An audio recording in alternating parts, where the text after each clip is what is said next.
Hello बच्चों, let's read the question.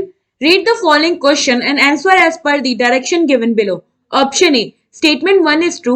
Statement 2 is true. Statement 2 is the correct explanation for statement 1. Option B. Statement 1 is true. Statement 2 is true. Statement 2 is not the correct explanation for statement 1. Option C. Statement 1 is true. Statement 2 is false.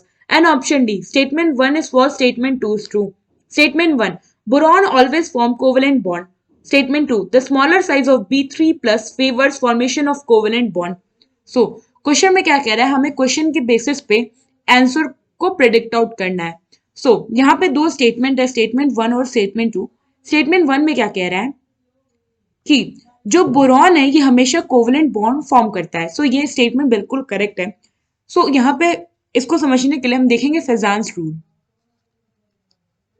फेजान्स rule तो फेजान्स rule क्या कहता है कि अगर कोई cation smaller size का है तो वो उसकी क्या होती है, उस पर चार्ज डेंसिटी बहुत ज्यादा होती है, जिस वजह से वो हमेशा कोवलेंट बॉन्ड फॉर्मेशन में ही इन्वॉल्व होता है. As per this rule small cations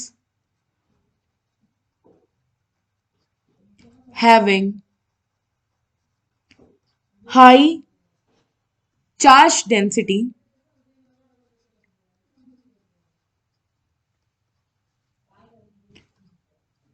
it will always have tendency, आप ये कह सकते हो that it will always have tendency or always forms covalent bond.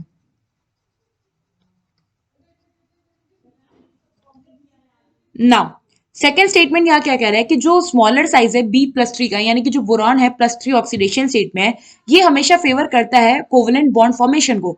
ये भी जो स्टेटमेंट है वो करेक्ट है. अगर आप बोरॉन की बात करो तो बोरॉन का जो एटॉमिक नंबर होता है ये होता है 5. इलेक्ट्रॉनिक कन्फिगरेशन करें तो ये हो जाएगा 1s2 2s2 2p1. नाउ क्योंकि अगर बोरॉन +3 ऑक्सीडेशन स्टेट में है, इसका मतलब इसने 3 इलेक्ट्रॉन अपना लूज कर दिया, तो ये आ गया 1s2. तो अगर आप देखो तो यहाँ पे इसका डुप्लेट कंप्लीट हो गया, डुप्लेट. नाउ अब क्योंकि ये ऑलरेडी जो है यहाँ पे +3 में क्या है, काफी स्मॉल कैटायन है, स्मॉलर कैटायन, तो ये क्या फॉर्म करेगा, it will always form covalent bond.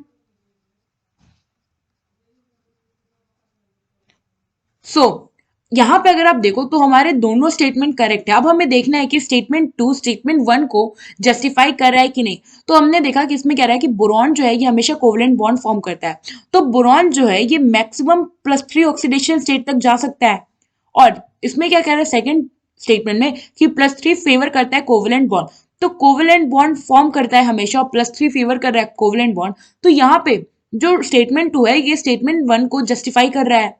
Final conclusion क्या आया कि यहाँ पे that statement 1 is true, statement 2 is यहाँ पे क्या फाइनल जस्टिफिकेशन है कि statement 1 is true, statement 2 is true and statement 2 जो है ये करेक्ट एक्सप्लेनेशन है स्टेटमेंट 1 का.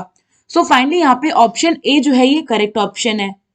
आई होप आपको ये क्वेश्चन समझ आया होगा. Thank you.